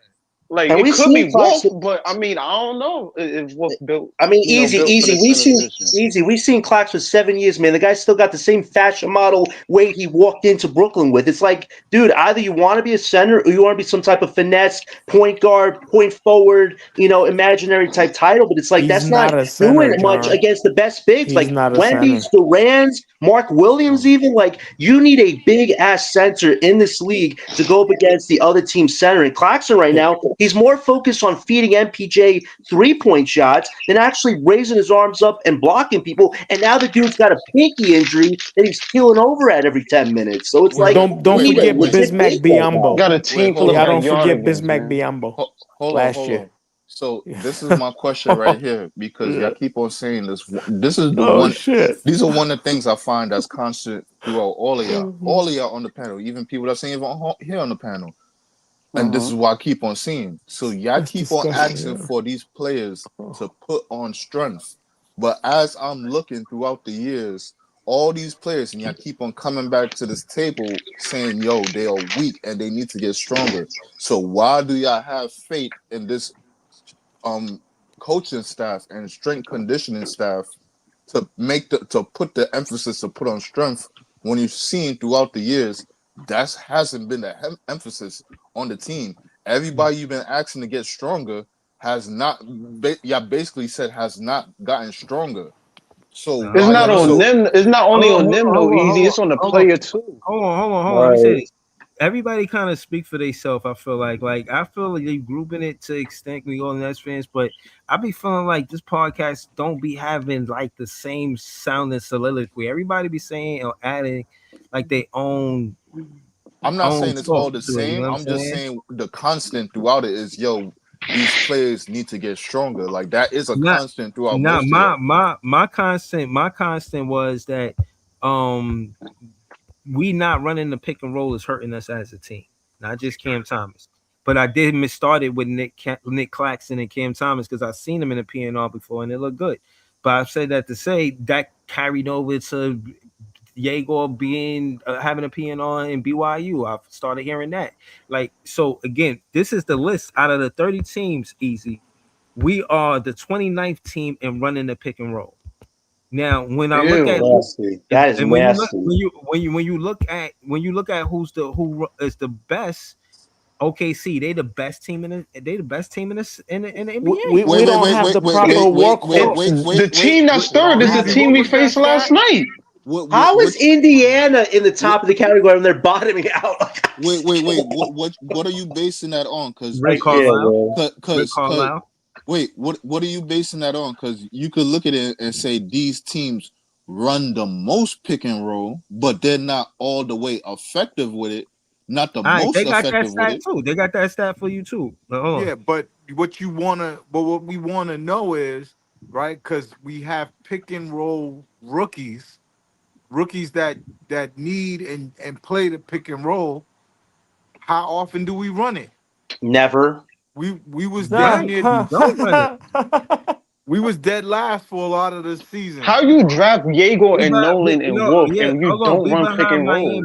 Miami don't run it a lot. We second to Miami. No, we don't have nobody to set a pick. We don't have because Daron Sharp always be doing offensive Daron can't set any screens. And then Nicholas is too skinny to set a like a monster screen. You gotta set NBA. You gotta put a real wall because of you. See this my big. You know what I'm saying? You can't have somebody like Nicholas Frame always trying to give you a pick. Give you a pick. You don't have. He's not that guy. He's not that guy. This is why this past summer's draft is so frustrating because that Ben Sherratt pick, it's like you could have drafted so many different centers. Maxime Reynard and Corkbrenner were right there. If we drafted one of those two guys, we would be doing some pick and rolls right now, especially with a big like Corkbrenner. But in Sean's mind, it's like, we need another point guard to feed. But I also see a lot of flaws. We're feeding them zero lob threats. We needed a center this past draft, but because we had Claxton, the organization didn't want to do it because you already have Claxton. It's like those guys were not going to be long-term fits no matter what. We should have got a center of the future. Don't give up on Ben Sherratt. I like the steal after the steal. Sherratt? You don't know what the fuck was that, but I like the steal. He got a potential. Oh come on, Sherratt! Come on, You know what I'm talking about? The double team on the before he did that dumbass pass. Sherratt can't make a jump shot. But I like the potential of some kind of a defensive presence. We need a center. We need a center, not a fourth or fifth point guard. You go easy. Go my bad. Real quick. No, I'm just saying there's some kind of defensive. There's some kind of a defensive awareness in Ben Sherratt. There's something. Maybe that's what they seen. Not just offensive. I told y'all before he got drafted. I told y'all after they got drafted. I told you when he got those 6 starts to begin the season. Ben Sherratt is trash. He can't say that. He's too young. He's coming from. If you 12 points a game, if you're 12 points a game in the G League, you're trash. Hold on, y'all. Again, we officially on trade watch. If y'all see a trade and I ain't updated, tag me in it. I'm going live. And listen, shout out to Maria Signal Moore, Jellio, Marcus, Ness, DNA, Beeman Boy, Joy BK, Cooney, Jean Philippe, GIHF _Carter, Brooklyn LM, Mr. Seahorse, J Noel 24, Javon Ship, and Big Homie Stay Silent. Shout out to Python Peoples. And then there's come on down, everything Brooklyn Nets John, Brooklyn LM, Easy E. Shout out to me. Subscribe to the page. You already know we on official trade watch. Shout out to the chat, W chat. I see y'all. Y'all already know Nets fans is the best fans. We're gonna be back with more content. If y'all see a trade happen, holla. I'm gonna pull back up. You know what I'm saying? I know we don't play till tomorrow, but if a trade happen, I'm gonna pull up. Word. Have a good one, y'all. Peace. All right, peace.